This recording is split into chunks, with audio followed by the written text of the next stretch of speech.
তোমার কাঁধেই চড়ে পৃথিবী দেখা, তোমায় ধরে আমার চলতে শেখা, বলতে শেখা।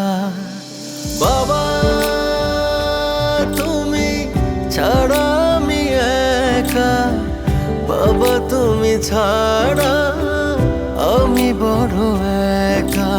বাবা তুমি ছাড়া আমি একা, বন্ধুরা, তুমি ছাড়া। আমন্ত্রণ আপনাদের, যে যেখানে আছেন আপনারা আজকে একটা নতুন অনুষ্ঠান দেখবেন। যে অনুষ্ঠান এমন এক ব্যক্তিত্ব নিয়ে, যাকে আমরা জন্মসূত্র থেকে চিনেছি, দেখেছি এবং কাছে থেকে উপলব্ধি করেছি। কেউ বলতে পারেন আপনাদের মধ্যে কে সেই ব্যক্তিত্ব? বাবা। এই বাবা ছোটোবেলায় যখন আমরা বায়না ধরতাম আমাকে সাইকেল কিনে দাও, হয়তো তার কাছে সেই টাকা নেই, সে হয়তো ভাড়ায় করে সাইকেল নিয়ে এসে আমাদের দিত যে বাবা সাইকেল চালাও। এমন সময় দেখা গেছে ঈদ এসছে, হয়তো আপনাদের সবার বাচ্চাদের সব কাপড় লাগবে, বাবাকে বায়না ধরা হয় কাপড় দাও, সে হয়তো তাদের কাপড় দিবে, নিজের জামাটা হয়তো কিনবে না, হয়তো ফ্যামিলিকে বলবে আমি পরে কিনবো, এখন আমার লাগবে না। আজকে মডার্ন যুগে ছেলে মেয়েদেরকে দামি মোবাইল ফোন কেনার জন্য ওরা বায়না করে দিয়ে দেয়, বাবা কিন্তু সেই আগের পুরনো ফোন নিয়ে থাকে।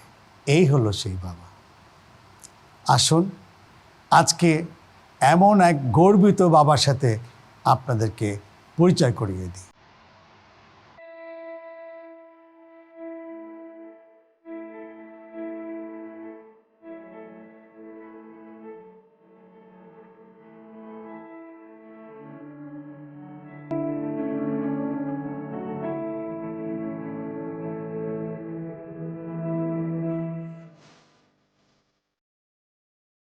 শ্রী উত্তম কুমার পাল ছোট্ট একটি মিষ্টির দোকান চালাতেন, কিন্তু স্বপ্ন দেখতেন অনেক বড়। নিজের 3 সন্তানকে উচ্চশিক্ষিত করেছেন। বড় ছেলে অমিত কুমার 35তম বিসিএসে শিক্ষা ক্যাডার হয়েছেন। ছোট ছেলে রংপুর মেডিকেল কলেজ থেকে MBBS পাশ করে সেখানকার প্রাইম মেডিকেল কলেজে ইন্টার্ন করছেন। এসব কিছুর পরেও অহংকার ছুঁতে পারেনি তাদের। সময় পেলেই বাবার মিষ্টির দোকানেও সময় দেন তারা। আমরা যখন বুদ্ধি হয়েছে তখন দেখতাম যে বাবা আসলে কষ্ট হতো। বাবা এই দোকান থেকে দেখা যাচ্ছে ব্যবসা করতে বাজারে পাওয়া লোকে বাবা পায় না, তখন আমি আসলাম এবং একটু বয়স আমি বাজারটা করে আসি, আমাকে বাবা দোকানে বসে দিয়ে বাজার করতে যেত।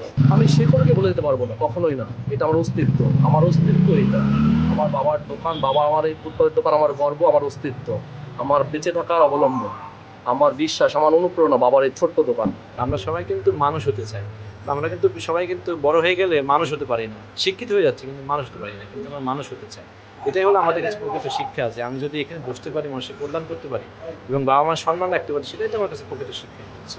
বাবার পেশাকে ছোট করে দেখেননি কখনো। বাবাও গর্ব করেন সন্তানদের সাফল্যে। আমার এলাকাবাসীও গর্ব করে আমার 2 ছেলেকে, এত সুন্দর ছেলে, এত লেখাপড়া শিখেও তারা যে বিশেষ ক্যাডার হয়েও যে এখানে এই ফুটপাতের দোকানে দোকানদারি করে আপনাকে সহযোগিতা করে, আপনি খুব ভাগ্যবান, এটা তারাও গর্ব করে। খালি আমি গর্ব না, তারা গর্ব করলে আমার গর্ব, আমার ভালো লাগে। আজ আমাদের স্টুডিওতে অতিথি হয়ে এসেছেন গর্বিত বাবা শ্রী উত্তম কুমার পাল এবং তার সন্তান। বাবা তুমি ছাড়া আমি একা, কেমন আছেন? ভালো আছেন? আসুন আমি বড় একা। বাবা বস। তুমি আপনার ছেলে বললেন অনেকে শিক্ষিত হতে পারে কিন্তু মানুষ হতে পারে না। কী করে আপনার ছেলেকে আপনি শিক্ষিত বানালেন, মানুষও করলেন? কি ম্যাজিক ছিল আপনার চিন্তাধারায়? আমি লেখাপড়া বেশি তো জানি না, 79 সালে SSC পাস করছি। আমার বাবার অর্থনৈতিক পরিস্থিতি খারাপ ছিল, আর এই ক্ষুদ্র ব্যবসাটাই আমার বাবা করত। বাবা অনেক দিন করছে, প্রায় মোটামুটি 60 বছর এই ব্যবসাটা করছেন। 60 বছর? বাবা আমার 60 বছর। অনেক বছর। তারপরে ব্যবসাটা ধরেন আমি 79-তে SSC পাস করার পর 80তেই ধরেন আমি জয়েন করছি এই কাজে।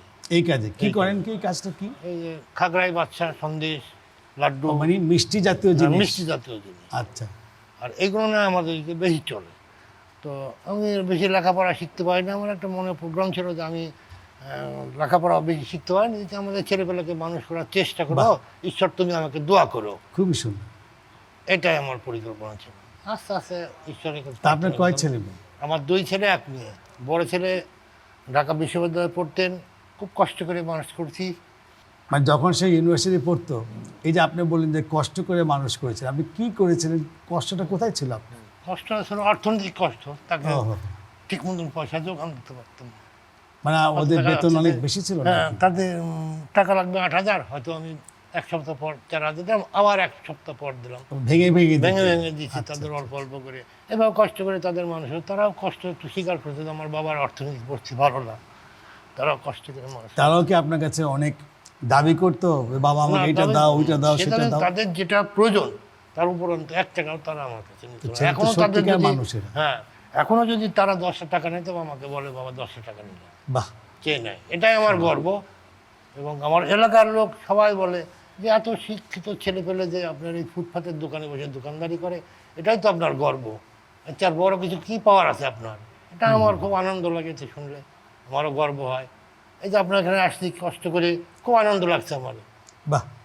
এই যে আপনার যে এই ঢাকাতে আসলেন আজকে, আর টিভি যে আপনাকে এখানে নিয়ে আসলো, আপনাকে দেশবাসীর সাথে পরিচয় করে দিচ্ছে, আপনার ছেলেকে আমরা পরিচয় করে দিব, এটা আপনাকে কি মনে হয়? আপনার কাছে কি কি খুব কেমন ভালো। লাগছে? ঈশ্বরের কাছে আমি মনে করছি যে বহু কিছু পেয়েছি আমি, সে আমাকে অনেক কিছু দিয়েছে। হয়তো কোটি কোটি 100 কোটি 500 কোটি টাকা থাকলেও মানুষ যা করতে পারে না, ঈশ্বর তাই আমাকে দিয়েছে। এবং 10 জন দোয়া করছে আমাকে যে আপনার ছেলেপেলে মানুষ করছেন, এখনও তারা আমাকে ভালোবাসে। আচ্ছা, আমি শুনলাম আপনার এক ছেলে নাকি ডাক্তারি হ্যাঁ, MBBS ইন্টার্ন। কি করছে সব ছেলে মেয়েরা কি করে বলেন দেখি একটু? ছেলে MBBS পাস করে। বড় ছেলে কি করছে? বড় ছেলে এখন কলেজ আছে, সান্তার কলেজ আছে, সে বিসিএস ক্যাডারে? বিশেষ করে। আচ্ছা, তো মেজর? রংপুর মেডিকেল থেকে MBBS পাস করে ইন্টার্নি শেষ করে বিশেষ পরীক্ষার প্রিপারেশন চলছে তার। সে ডাক্তারি পড়াশোনা হ্যাঁ, করেছে, ডাক্তারি। তাই না? আর মেয়ে? মেয়ে ইতিহাসে MA পাস করছে, করার পর স্বাস্থ্য অধিদপ্তরে করোনার আগে চাকরি হয়েছিল, জয়েন করছে এই গত জানুয়ারিতে। আচ্ছা, আপনার 3 ছেলে মেয়েই তো আপনি শিক্ষিত করেছেন, মানুষও করেছেন, নিশ্চয়ই বাবা হিসাবে তাদেরকে আপনি কোনো না কোনো সময় কিছু না কিছু উপদেশ দিয়েছিলেন। তো আপনাদের কি উপদেশটা কি ছিল তাদের কাছে? উপদেশ অন্য কিছু দিয়ে নাই, তাদের বলতাম যে বাবা মানুষ হওয়ার চেষ্টা করো। এবং তারা যখন ছোট ছিল প্রাইভেটে যেত, হয়তো দেখা যাচ্ছে যে আমি হয়তো 1 ঘন্টা কি 45 মিনিট পর অন্য সাইড দিয়ে যাই, দেখতাম যে আমার ওই ছেলেরা তার প্রাইভেট টিচারের কাছে প্রাইভেট পড়ছে না কোনো বন্ধুর সঙ্গে আড্ডা মারছে। বাহ। এটাও বহুদিন করছি। তাহলে আপনি একটু মানে স্পাইগিরি করেছেন হ্যাঁ। যে তারা ঠিক মতো ওই লেখাপড়া হ্যাঁ, করছে লেখাপড়া কি করছে করছে কিনা, না, মানে আড্ডা আপনি মারছে। এনশিওর করেছেন যে আপনি কষ্ট করে যে যে টাকা পয়সা দিয়ে তাদেরকে হ্যাঁ। লেখাপড়া করাচ্ছেন, তারা আসলেই লেখাপড়া করছে কি করছে না। এই ক্ষেত্রে আপনি কি মনে করেন? আপনার ছোট ছেলেরা যে মানুষ বলছে, ওরা নিজেরাই বলছে যে শিক্ষিত হয়ে মানুষ হয়েছে, মানুষের চরিত্রটা কি মনে করেন আপনি? একটা ছেলে একটা বাবার কাছে বা একটা বাবা ছেলের কাছে কি এক্সপেক্ট করে, আপনি কি পাচ্ছেন? অনেক ছেলে মেয়ে থাকে বাবা মাকে দেখে না, লেখাপড়া শিক্ষিত হয়ে বড় উচ্চ লেভেলে, হয়তো বিশেষ ধরেন আমার ছেলের কথাই বলি, বিশেষ ক্যাডার হলো, অথচ দেখা যাচ্ছে আমাদের কষ্ট আমার ছেলে আমাকে সহযোগিতা করলো না। এই দোকানে দেখলাম যে হ্যাঁ, বসে আছে। যে মানুষ হওয়ার অর্থ হলো এটাই যে সে আমাকে সহযোগিতা করছে, এটাই তো মানুষ। বাহ, মানে আপনি তার একটা ভিতরে বাবা যে একটা হিসেবে খারাপ উদ্দেশ্য নেই, এটা তো আমি বুঝতেছি। সে আমাকে সহযোগিতা করছে, তার বেতনের টাকা আমাকে দিচ্ছে যে বাবা এটা নাও, তার 10 টাকা দরকার হলে আমাকে চেয়ে নিচ্ছে, এটাই তো মানুষ। আপনার বড় সন্তানের নামটা কি? অমিত কুমার পাল। অমিত কুমার পাল। দর্শক আসুন আমরা আমন্ত্রণ জানাই অমিত কুমার পাল।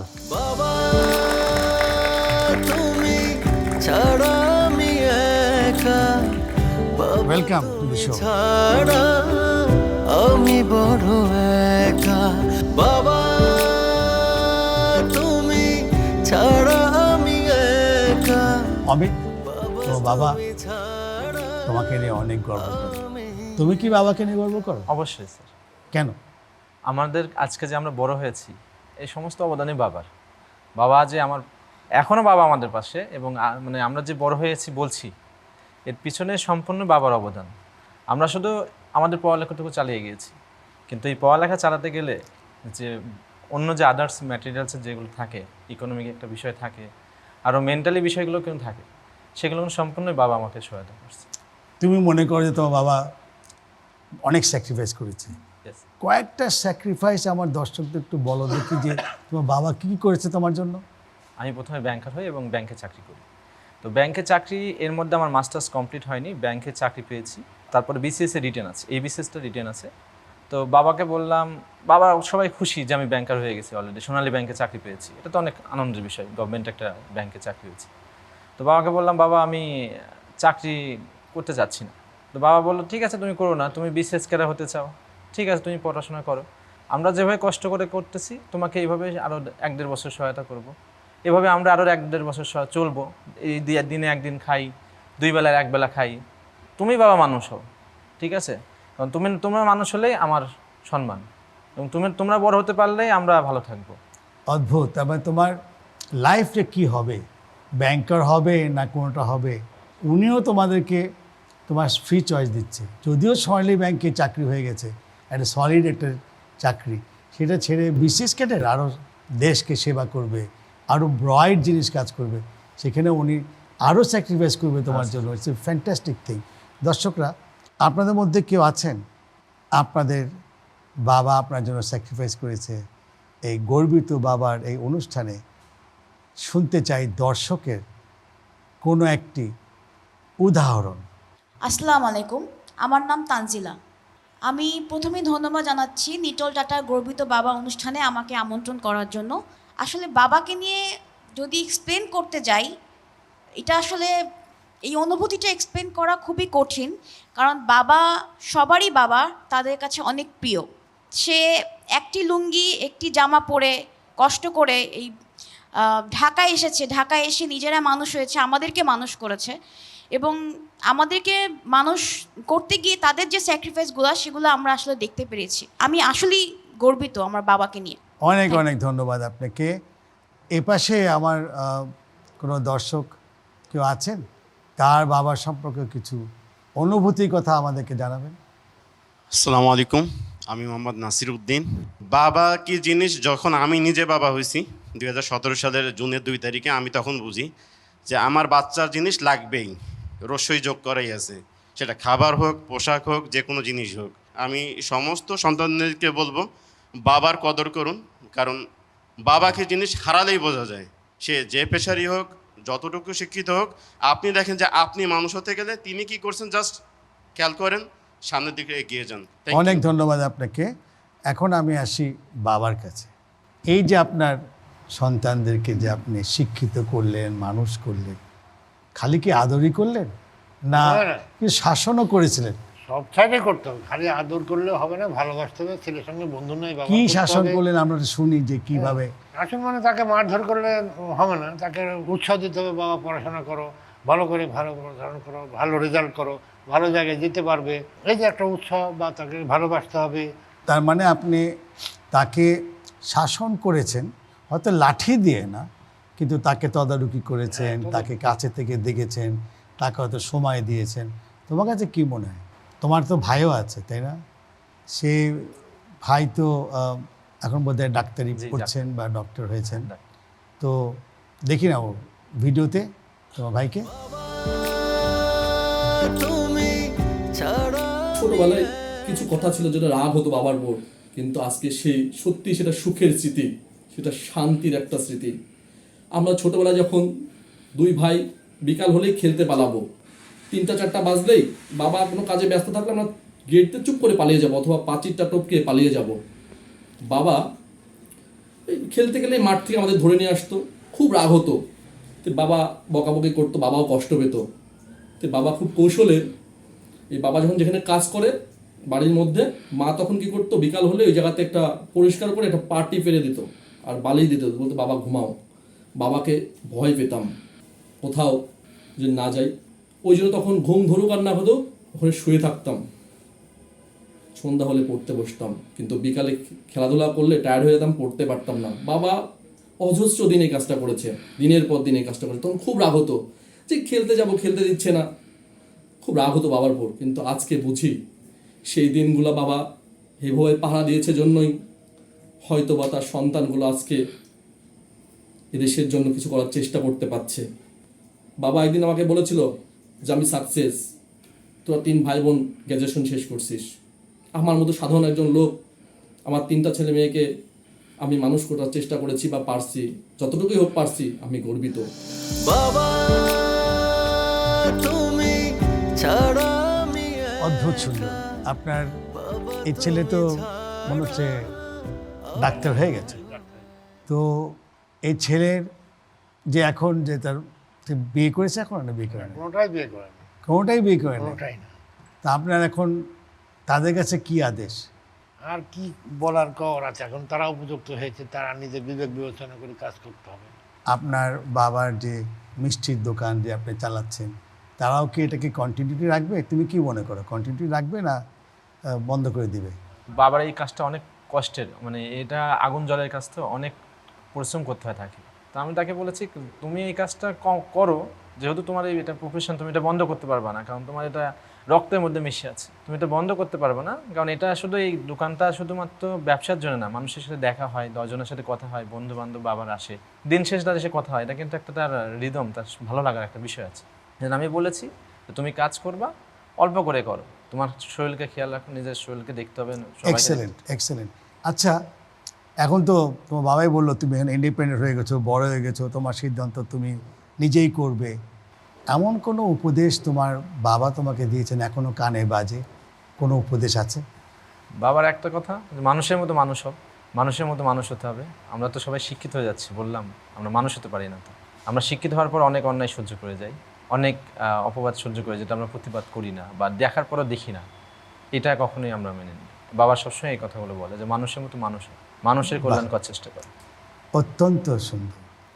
দর্শকরা, আপনি দেখলেন একটা গর্বিত বাবা এবং নিশ্চয়ই গর্ব করার মতো সন্তান। আমরা আশা রাখি এনাদেরকে আমরা সবাই আশীর্বাদ করব, দোয়া করব, যাতে আরও ভালো এবং আরও বড় পজিশনে তারা যেতে পারে। মানুষের মতো মানুষ ছেলে করেছেন উনি।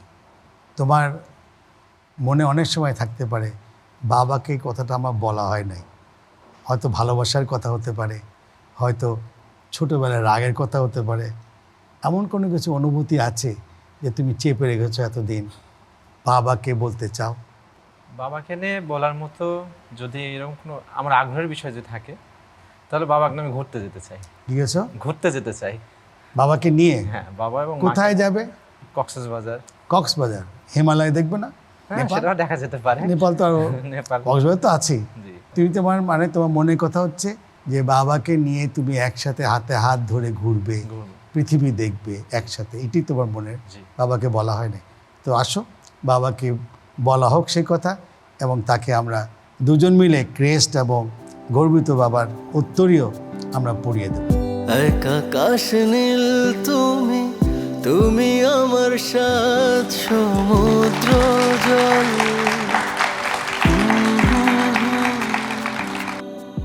তুমি আমার বট বৃক্ষ, তোমার ছায়ায় আমি সুশীতল। আপনার ছেলে মানুষের মতো মানুষ হয়েছে, তার সাথে আপনি দুনিয়া ঘুরে বেড়াবেন, শুধু কক্সবাজার না।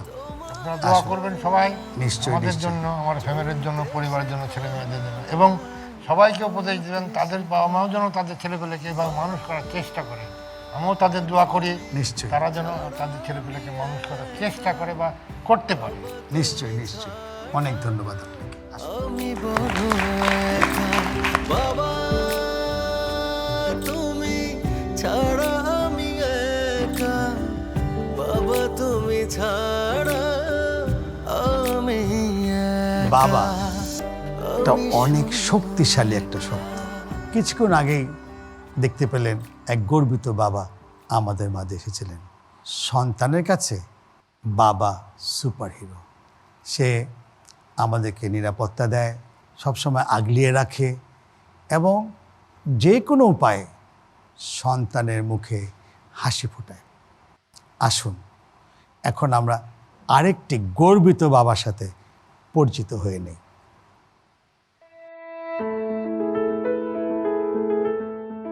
বাবা মানেই বটবৃক্ষের ছায়া, পাহাড় সমান দৃঢ় আর আকাশ সমান বিশাল, যার সারা জীবন কেটে যায় সন্তানের ভবিষ্যৎ গড়ার কাজে। এমনই একজন বাবা মোহাম্মদ মফিজ উদ্দিন মুন্টু, যিনি রাজমিস্ত্রির কাজে দিনমজুরির মতো ছোট কাজ করেও সন্তানদের নিয়ে স্বপ্ন দেখতেন অনেক বড়। আমার কর্মজীবন যে অতি কষ্টের জীবন, এবং আমার 4টে ছেলে মেয়ে যখন স্কুল কলেজে যাওয়া শুরু করলো, এমন সময় গেছে একটা বই কেনার, খাতা কেনার পয়সা নাই। হয়তো অন্য জায়গা থেকে হাওলাত করে এসে খাতা কিনে দিয়েছি, আবার পরে যে শোধ দিচ্ছি। আমি ইট ভাটায় কাজ করছি, ইট টানছি, মাটি কাটছি, মাটি তুলছি, এমন কোনো কাজ নেই যে আমি করিনি।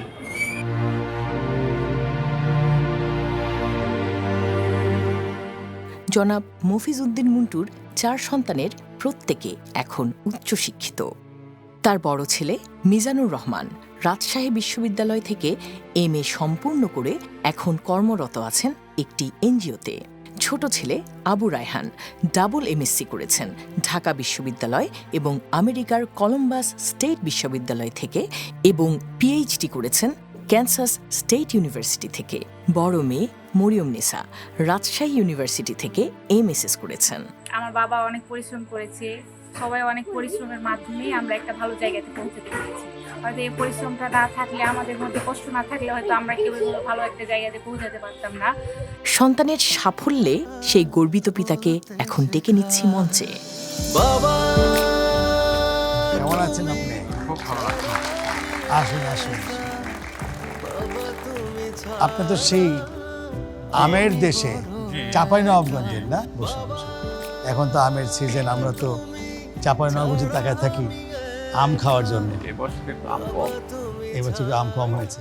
তা আমি দেখতে পেলাম যে আপনি রাজমিস্ত্রি কাজ করেছেন। জি। এবং রাজমিস্ত্রি কাজ তো বেশ কঠিন কাজ এবং অনেক পরিশ্রমিক কাজ। খুব কঠিন কাজ, পরিশ্রম কাজ, কষ্টের কাজ। পট্টলার কষ্ট কাজ মনে হয় আর এ দুনিয়াতে কিছু নাই। বৃষ্টি বদল সব সহ্য করে কাজ করতে হয়। এই যে কষ্টটা করেন আপনি, তা আপনার ছেলে মেয়েদেরকে আপনি যে বড় করলেন, আপনার এখানে শুনলাম জি। যে ওর ছোট ছিল, খাতা কিনতে পারে নাই, এটা কি ব্যাপার? এখন আমি যখন 1975 সালে আমার জীবনের প্রথম ক্লাস 7-এ লেখাপড়া করি। আমি ক্লাস 7 পর্যন্ত। আচ্ছা। 1975 সালে আমার লেখাপড়া শেষ হয়ে যায়। আমি তখন কর্মজীবনে লেবার হিসাবে যোগ দিই কাজে। এই যে সন্তানরা যে এত উচ্চশিক্ষিত হলো, এটা কি আপনার মনের ওই যে কি আমার ইচ্ছা একটা ছিল? পূর্বে লেখাপড়া করতে হলে আমি লেখাপড়া করতে পারলাম না। আপনি করতে পারলেন না? না, সেই তখন জিদ আপনার সে ভিতরে একটা- আছে। আমার ছেলে মেয়েকে আমি যেভাবে হোক লেখাপড়া চাই হলো লেখাপড়া করাবো। মাশাআল্লাহ মাশাআল্লাহ। আপনার তো কয় ছেলে মেয়ে বললেন? আমার 2 ছেলে 2 মেয়ে। বিদেশে থাকে কেউ? ছেলে দুটো বড়, তার মধ্যে ছোটো ছেলে ওই আপনার ঢাকা ইউনিভার্সিটি মাস্টার্স কমপ্লিট করার পরে, ওখানে ডবল মাস্টার্স করার পরে এখন PhD করছে ট্রান্সফাসা স্টেটে প্রদেশে ডক্টর ডিগ্রি করছে সে বর্তমানে। আচ্ছা, ওখানেই থাকবে না চলে আসবে না কোনো কিছু এখন বলেছে? আল্লাহ তকদিরে কি লিখেছে, কি করবে, আল্লাহ কত দূরে নিয়ে যায় সেই জন্যই বলতে বাহ। পারবে। এই যে আপনার ছেলে যে বিদেশে লেখাপড়া করছে, ডক্টরেট করছে, আপনার যে কর্মজীবন এখন যে আপনার আছে, তো সেই কর্মজীবনে আপনি যে ওদেরকে পড়ালেখা করালেন, আচ্ছা তো 4টা ছেলে মেয়েকে লেখাপড়া করা, বিদেশে পাঠানো তো মুখের কথা না। জি। তো আপনার যে স্যাক্রিফাইসগুলো করলেন, কিভাবে করলেন, 2-1টা যদি আমাদের দর্শককে শোনেন। যোগালি কাজ করে, মিস্ত্রির কাজ করে, দিন মজুর খেটে ছেলে মেয়েকে লেখাপড়া করতে খুব কঠিন ব্যাপার। কিন্তু আমার ছেলে মেয়ে আল্লাহর রহমতে কোনো তার ডিমান্ড ছিল না। ডিমান্ড করেনি কোনোদিন? ডিমান্ড কোনদিন করেনি। মানে আপনি যাই দিচ্ছেন তাই তাই দিয়ে সন্তুষ্ট ছিলেন? আলহামদুলিল্লাহ। আচ্ছা। 1 নম্বর। 2 নম্বরে স্কুল গেছে, মানুষের 2টা জামা লাগে বা 4টা লাগে। আমার একটা জামা খেয়ে 7 দিন স্কুল করে শুক্রবার দিন খাইয়ে দেয়, পরের দিন আবার 7 দিন চলে। মানে একটা কাপড় দিতে পারতেন, জি। সেটা সপ্তাহ পরতো, ছুটির দিনে ধুয়ে পরিষ্কার করে আবার স্কুলে যেতে রেডি করতেন। তো সন্তানরা কি বলতো না, বাবা আমার না। 2টা জামা দাও? অভিমান করেনি। কয় নাই? এই জন্য আমি আল্লাহর কাছে শুকরিয়া আদায় করছি, অভিমান করেনি। আজকে যে তারা বিভিন্ন জায়গাতে আছে, পেশায় আছে, আপনার খেয়াল করে? হ্যাঁ, এখন যতটুকু পারে ছেলেরা আন্তরিকতার সহিত দেখে এবং অতটুকু সাপোর্ট দেওয়ার চেষ্টা করছে। তা আপনি যে স্বপ্ন দেখেছিলেন আপনার ছেলে মেয়েদেরকে নিয়ে, আপনি কি মনে করেন, আপনি কি সফল? হ্যাঁ, ইনশাল্লাহ আল্লাহ আমাকে সফল করেছে। এখন পর্যন্ত আমার ছেলে মেয়েদের কোনো ডিমান্ড নাই। জি। এবং ছেলে এবং মেয়ে এরা মা বাবা ভক্ত ছাড়া কোনো কথাই বুঝে না তারা এখন বর্তমানে। বাবা তুমি ছাড়া আমি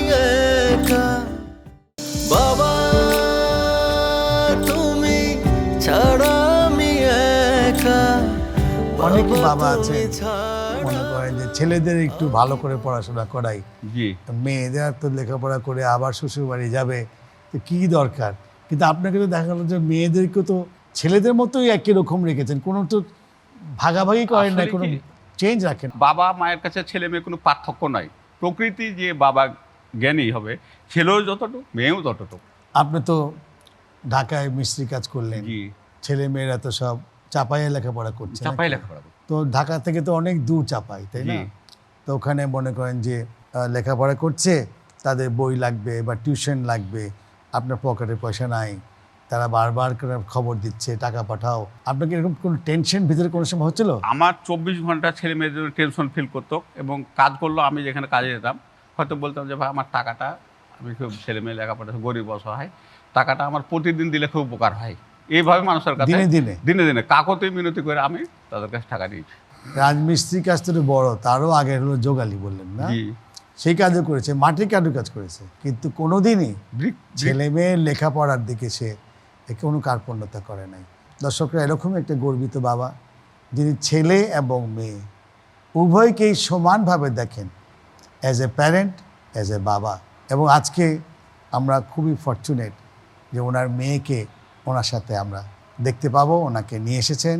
আমি এখন আমন্ত্রণ জানাবো ওনার মেয়েকে আমাদের কাছে আনার জন্য। যে আপনার মেয়েকে নিয়ে আসি।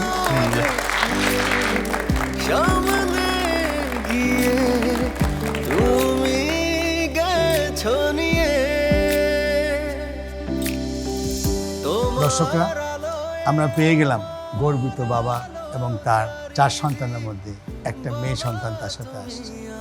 মানুষের মতো মানুষ উনি তৈরি করেছেন, শিক্ষিত করেছেন। এবং আমি জানতে চাই, মা তোমার নামটা আগে বলো। শোনো, আমার নাম মরিয়ম নিশা। মরিয়ম, তুমি কত পর্যন্ত লেখাপড়া করেছো? আমি রাজশাহী ইউনিভার্সিটি থেকে অনার্স মাস্টার্স কমপ্লিট করলাম রিসেন্ট। এখন জব প্রিপারেশন নিচ্ছি। আচ্ছা, কি জব করবে? সর্বোচ্চ লেভেল বাংলাদেশে পৌঁছানোর আল্লাহ ভাগ্যে কি লিখে রেখেছে জানি না, তবে আমার সর্বোচ্চ চেষ্টা করব। তোমার কোনো একটা কিছু বলতে পারো, তোমার বাবা যে স্যাক্রিফাইস করেন তোমার জন্য, কিছু মনে পড়ে? বাবা অনেকগুলোই স্যাক্রিফাইস করছে, আসলে কোনটা বলবো বলার অনেক যে কোনো আছে। একটা বলো। হ্যাঁ, শুনি। বাবা নিজে জামা কাপড় না নিয়ে আমাদেরকে ঈদে জামা কাপড় দিছে, বলছে বাবা আপনারটা আপনি কিনবেন না, বলছে না তোমাদের হলেই তো আমার জামা কাপড় হয়ে যাবে মা। তারপর আমাদের জন্য বাবা এভাবে তার জীবনে অনেক স্যাক্রিফাইস করছে। তিনি ভালোটা না খেয়ে আমাদেরকে খাওয়াইছেন। অনেক দিন গেছে, অনেক সময় গেছে, হয়তো বা মাগুর মাছ আর সিলভার মাছ দিয়ে আমাদের পুরো সপ্তাহ চলে গেছে। দাদু হাটে যাইতো, শুধু মাগুর মাছ নিয়ে আসতো। দাদাকে বলতাম দাদা অন্য মাছ নাই, বলছে এই মাছটা বেশি মজা, এটা খাও, এটা কাঁটা নাই। তো এভাবে আমাদের দিনগুলো চলে গেছে। বাবা, তোমরা কি বুঝতে যে তোমার বাবা তোমার জন্য স্যাক্রিফাইস করছেন? জি, আমার বড় 2টা ভাইয়া যখন ভালো জায়গায় গেল, তখন বাবা বলতো আমার ছেলে মেয়ে বলে কোনো ভেদাভেদ নাই, মেয়েও যেমন ছেলেও তেমন, তোমাকে তোমার ভাইয়াদের মতো পড়াশোনা করে ভালো জায়গায় যেতে হবে, নিজের পায়ে দাঁড়াতে হবে। এই কথাটাই কানে তুলেছিলাম। তারপর থেকে পড়াশোনা শুরু করছি। কষ্টকে কখনো কষ্ট মনে করি নাই। তারপরেও যখন ভালো রেজাল্টগুলো পাইতাম হাতে, তখন সব কষ্টগুলো ভুলে যেতাম। তোমার তো এক বড় ভাই জি ভিডিও কলে আছেন, যিনি কক্সবাজারে থাকেন। জি দেখি ওনার সাথে কিছু কথা বলা যায় কিনা। Video call please. মিজান সাহেব, আপনি কেমন আছেন? কোথায় আছেন? আসসালামু আলাইকুম। আলহামদুলিল্লাহ আমি ভালো আছি। ধন্যবাদ আরটিভিকে এত সুন্দর একটি আয়োজন করার জন্য। আচ্ছা মিজান সাহেব, এই যে স্ট্রাগলের জি। কথা বললেন, আপনারা স্ট্রাগল করেছেন, আপনার বাবা আপনার জন্য স্ট্রাগল করেছে, কোনো একটা ইনসিডেন্ট কি আপনার মনে পড়ে, যে এখনও মনে পড়ে যে আপনার বাবা আপনার জন্য এতটা স্যাক্রিফাইস করেছে, যার জন্য আজকে এখানে আসছেন? আমার কাছে মনে হয় বাবার প্রতিটা দিনই বাবার জন্য স্যাক্রিফাইস, তার সন্তানের জন্য। তবে একটা বিষয় সবসময় আমি মনে করি, সেটা হলো বাবা প্রচন্ড ভাবে মানসিক দিক থেকে আমাদেরকে সবসময় সাহস জুগিয়েছেন। এটা বাবার জীবনে সবচেয়ে বেশি বড় স্যাক্রিফাইস আমি মনে করি। শুধু ফাইন্যান্সিয়াল জায়গা নয়, একজন বাবা হিসেবে মানসিক সাপোর্ট দেওয়াটা অনেক বড় একটা বিশাল জায়গা। এটা আমার বাবা আমাদের সবসময় দিয়েছেন। না হলে হয়তো আমরা এতদূর পড়াশোনা করা, আমার 4 ভাই বোন পড়াশোনা করা, আমার ছোট ভাই আমেরিকা পিএইচডি করা, সবকিছু হয়তো আল্লাহর রহমত, পাশাপাশি আমার বাবার যে মানসিক শক্তি সেটা আমাদের সাথে সবসময় ছিল। আমার কাছে মনে হচ্ছে এটা আমার বাবার জায়গা থেকে যেহেতু শূন্য থেকে শুরু করেছেন, সেই শূন্যতার জায়গা থেকে অনেক বড় একটা স্যাক্রিফাইস। আমরা শুনেছি আপনার এসএসসির সময় নাকি কি একটা সমস্যা হয়েছিল, মনে পড়ে? ওই সময় আমরা আসলে ফাইন্যান্সিয়ালি অনেক ক্রাইসিসের মধ্যে ছিলাম। তখনকার সময় ফর্ম ফিল আপ করতে কিছু টাকার দরকার হতো এসএসসি ফর্ম ফিল আপের সময়।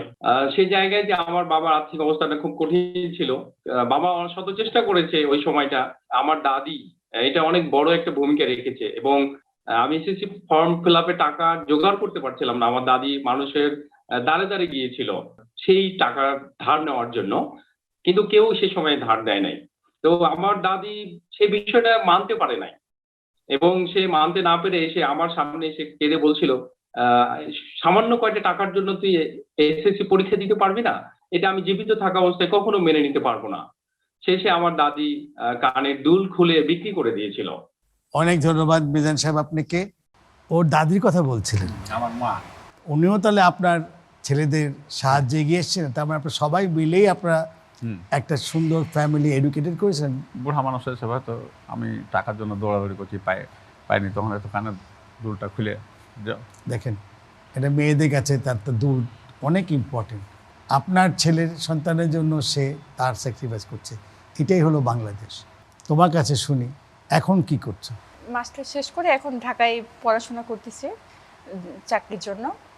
আমি রিসেন্ট প্রাইমারি স্কুলের মানে রিটেনে টেক্সে ভাইবা দিয়ে আসলাম গত এই মাসের 13 তারিখে। তুমি শিক্ষকতা করবে? আসলে আমি প্রত্যেকটা পোস্টেই এখন চাকরির জন্য চেষ্টা করতেছি, অ্যাপ্লাই করতেছি। Very nice. আপনি কি চান আপনার মেয়ে কি করবে? আমি তো আসলে লেখাপড়া কম জানি।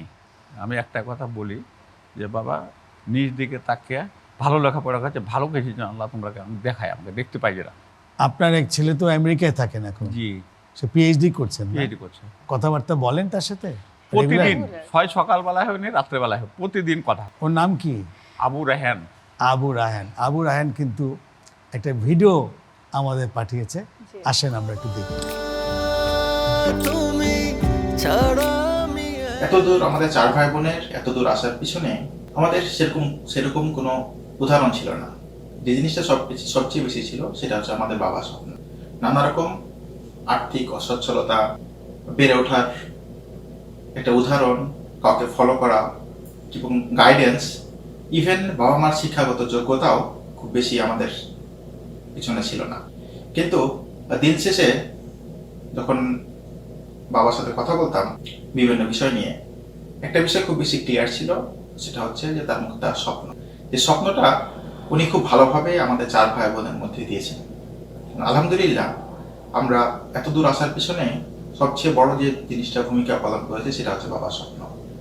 আজকে প্রবাসে বসে হয়তো বাবার খুব কাছে নেই, অবশ্যই বাবাকে অনেক ভালোবাসি, বাবা মা বাবাকে সবাইকে ভালোবাসি। বাবার জন্য প্রবাসে বসে দোয়া করি, আল্লাহ যেন স্বপ্ন তার মধ্যে সারা জীবন রাখেন, এবং যে স্বপ্ন তিনি দেখে আমাদেরকে পাঠিয়েছেন সেটা যেন শেষ পর্যন্ত দেখতে পারেন। সবাইকে ধন্যবাদ, থ্যাংক ইউ। বাবা তুমি ছাড়া আমি একা। অপূর্ব, আপনার এই ছেলে বিদেশ থেকেও আপনার জন্য দোয়া করছে, সফল মানুষ হবে। ওকে কিভাবে দেখতে চান? আমি বাপ হিসাবে একটু ব্যতিক্রম। আমার হাতের আঙুল যেমন 5টা, একটা কাটলে যে ব্যথা, আমার ব্যথা সবগুলাই, আমি সবগুলাকে আল্লাহর কাছে দোয়া করি, আমি সবগুলোকে আল্লাহ যেন আমাকে ভালো দেখায়, দুনিয়া থেকে নেয়, এটাই আমি আল্লাহর কাছে আশা করি। সুন্দর, এরকমই গর্বিত বাবা আমরা আমাদের এই বাংলাদেশেই পাচ্ছি। আমি RTV-কে ধন্যবাদ জানাই যে এরকম গর্বিত বাবাকে খুঁজে আমরা এই অনুষ্ঠানে আপনাদের কাছে নিয়ে আসব। দর্শক দেখতে পেলেন আরেকজন গর্বিত বাবা, তারই পাশে তার আছে মানুষের মতো মানুষ, তারই মেয়ে। আপনাদের মধ্যে হয়তো কিছু কৌতূহল থাকতে পারে, কেউ কি কোনো প্রশ্ন রাখতে চান এনাদের কাছে? আসসালামু আলাইকুম। আমি প্রশ্ন রাখতে চাচ্ছি আঙ্কেলের কাছে। সেটা হচ্ছে, আপনার সন্তানরা সবসময় বলছেন যে বাবা আমাদেরকে নিয়ে স্বপ্ন দেখতেন এবং বাবার স্বপ্নই আমরা বাস্তবায়ন করছি। আমি বলতে চাই, এই বিষয়টা কিভাবে আপনি আপনার সন্তানের মধ্যে দিয়েছেন যে এই স্বপ্নগুলোই আসলে আমি চাচ্ছি, যেগুলো তোমাদের মাধ্যমে প্রতিফলন আমি দেখতে চাই? এটা ঘটনা হচ্ছে কি, যে আমি 1975 সালে সংসার অভাবে লেখাপড়া করতে পারিনি। আমি তখন আমার মনে একটা হিট আসলো যে আমি তো করতে পারলাম না, আমার ছেলে মেয়েকে ইনশাআল্লাহ আল্লাহ তৌফিক দিলে যত রকম পরিশ্রম আছে কষ্ট করতে করে আল্লাহর কাছে নিয়ে আশা করে নিয়ে যাব। তা আল্লাহ আমাকে এভাবে সাকসেসফুল করেছে। মানে আমার একটা ব্যথা আমার ভিতর রয়ে যায়, এখন ব্যথাটা আমার ছেলে মেয়ে মানুষ করতে বলে আমি হালকা হয়েছে আমার ব্যথাটা। সুন্দর। Thank you so much. আর কেউ বলবেন? আমার প্রশ্ন হচ্ছে, আপনি তো অনেক কষ্ট করেছেন, আপনার ছেলে মেয়েদেরকে এই পর্যায়ে এনেছেন, তার ফলস্বরূপ আজকে আপনি এই স্টেজে এসেছেন, RTV স্টেজে গর্বিত বাবা হিসেবে। তা আপনার এই মঞ্চটা, এই পরিবেশটা কেমন লাগছে, আমি এটা জানতে চাচ্ছি। আমি এই মঞ্চে আসা সর্বপ্রথম খুব গর্ববোধ করছি RTV চ্যানেলকে, যে আমার এতদূর যে ভাগ্যে হবে এটা আমি শুয়েও স্বপ্নে দেখিনি। তার জন্য খুব গর্ববোধ করছি এবং RTV চ্যানেলকে আমি সালাম জানাচ্ছি। ধন্যবাদ, ধন্যবাদ। তোমার কাছে একটু প্রশ্ন। ছেলেমেয়েরা আমরা সবসময় বাবা মার অনেক কিছু বলতে চেয়েও বলি না, হয়তো ভালোবাসার কথা, বাবাকে কতটুকু ভালোবাসি, কিংবা সে কোনো কিছু আমাকে করেছে আমি জানি কিন্তু তাকে আমি এটা প্রকাশ করি না। এমন কোনো কিছু আছে যেটা তোমার বাবাকে আজকে সবার সামনে বলতে চাও, যে বাবা এটা আমি আগে বলতে পারিনি, এখন বললাম? আমার এমন একটা সময় গেছে, আমি যখন SSC পাস করলাম, ইন্টার পাস করলাম, গ্রামের অনেক মানুষ বলেছে আমাকে যে হ্যাঁ, মেয়ে মানুষ তো পড়াশোনা করার অত দরকার নাই, তোমার তো এমনি আর্থিক অনটন অনেক সমস্যা যায়, পড়াশোনা করার দরকার কি, অনেক তো বিয়ে আসে, একটা ভালো বিদেশি দেখে বিয়ে দিয়ে দেন, মেয়েকে নিয়ে আর চিন্তা করা লাগবে না, কোথায় যাবে, অ্যাডমিশনে কোথায় চান্স হবে না হবে, কোথায় ভালো রেজাল্ট করতে পারবে কি না, টাকা পয়সা লস যাবে, যে 1 লাখ 2 লাখ টাকা দিয়ে অ্যাডমিশনে পড়ে বা 50,000 টাকা খরচ করবেন, সেটা দিয়ে আপনি মেয়েকে বিয়ে দিয়ে দেন, ঝামেলা মিটে যাবে, মেয়ে মানুষ তো অত পড়াশোনা করার দরকার নাই। হ্যাঁ, আমাদের পাড়া প্রতিবেশী সবাই এই কথা বললেও আমার আব্বা, আমার গার্জিয়ান হিসেবে আমার 2 ভাই, তারা আমাকে অনেক সাপোর্ট করেছে। আব্বা আমাকে প্রথম থেকে ছোটকাল থেকে মাথায় ঢুকিয়ে দিয়েছিল যে বাবা আমার তো টাকা পয়সা নাই, তোমাদেরকে সরকারি জায়গায় পড়াশোনা করতে হবে, কারণ বেসরকারি জায়গায় আর ন্যাশনালও আমি তোমাদেরকে পড়াবো না, তোমাকে সরকারি জায়গায় পড়তে হবে, কারণ আমার তো ওই টাকা নাই, 15-20 লাখ টাকা নাই যে আমি তোমাকে এত টাকা খরচ করে প্রাইভেটে পড়াবো। তো ছোটকাল থেকে আমাদের মাথায় ওটা ঢুকে গেছিল, আমরা তারপর থেকে কখনোই করি না। এমনকি ঈদে আমাদের 2 ঈদে আব্বা জামা কাপড় দিতে পারি নাই, তারপরেও আমরা কখনো মন খারাপ করি নাই। তো আল্লাহ আমার স্বপ্নটা পূরণ করছে, আল্লাহর প্রতি অশেষ কৃতজ্ঞতা স্বীকার করি। আমার বাবা মার আর 2টা ভাই না থাকলে আমরা পারতাম না। অদ্ভুত, অদ্ভুত সুন্দর। আসো, তোমার বাবাকে আমরা 2জন মিলে ক্রেস্ট উপহার দেই আর উত্তরীয় পরিয়ে দিই। লক্ষণী সুখ গড়া শুধুই জয়ের সাথে, কঠিনের আজ করেছি সহজ তুমি প্রেরণাতে। তোমার গর্বিত বাবাকে তুমি উত্তরীয় পড়াচ্ছ। আসো, আমরা অনুষ্ঠানে শেষ পর্যায়ে চলে এসেছি। দর্শকরা অনেক অনেক ধন্যবাদ আপনাদেরকে, এবং আরো ধন্যবাদ জানাই গর্বিত বাবা এবং তার মানুষের মতো মানুষ সন্তান। বাবা তুমি ছাড়া আমি একা, বাবা তুমি ছাড়া। দর্শকরা দেখলেন গর্বিত বাবা, গর্বিত সন্তানদের, ছেলে হোক মেয়ে হোক, বাবারা যদি চায় তাদেরকে মানুষের মতো মানুষ করতে পারে। একটা ছোট্ট গল্প দিয়ে আজকের এই অনুষ্ঠানটা শেষ করতে চাই। আমরা একটা প্লেন দেখছি, প্লেনের মধ্যে অনেকে বসে আছে এবং প্লেনটা উড়ছে সুন্দর, মনে করেন ঢাকা থেকে সিলেট যাচ্ছে, এবং সেখানে মাঝপথে আকাশ মেঘাচ্ছন্ন, প্লেন কাঁপাকাঁপি শুরু করছে, একবার উপরে যায় একবার নিচে যায়, সবাই তো আল্লাহর নাম করছে, দোয়া দুরূদ পড়া শুরু করেছে, কিন্তু সেই প্লেনেই ছোট্ট একটা মেয়ে, 7-8 বছরের মেয়ে, সে বসে বসে সে কিন্তু তার পুতুল দিয়ে খেলছে। সবাই তো অবাক ও খেলছে, আর এখানে সবাই তো অস্থির হয়ে গেছে যে কী হবে, প্লেনে বাঁচবো না মরবো। কিছুক্ষণ পর প্লেনটা যে করে হোক সিলেটে পৌঁছে গেছে। নামার পর সবাই মেয়েটাকে প্রশ্ন করলো, আচ্ছা তুমি এত সুন্দর করে পুতুল দিয়ে খেলছো, আমরা তো অস্থির, তুমি কেন ভয় পাও না? বলে, আমার বাবার প্রতি আমার বিশ্বাস আছে, আমার বাবা আমাকে বলেছিল সব সময় আমাকে আগলিয়ে রাখবে, এই বিমানের পাইলট আমারই বাবা। বন্ধুরা, আজকে এই পর্যন্তই। ইনশাআল্লাহ আগামী কোনো পর্বে আপনার সাথে দেখা হবে। আসসালামু আলাইকুম ওয়া রাহমাতুল্লাহ।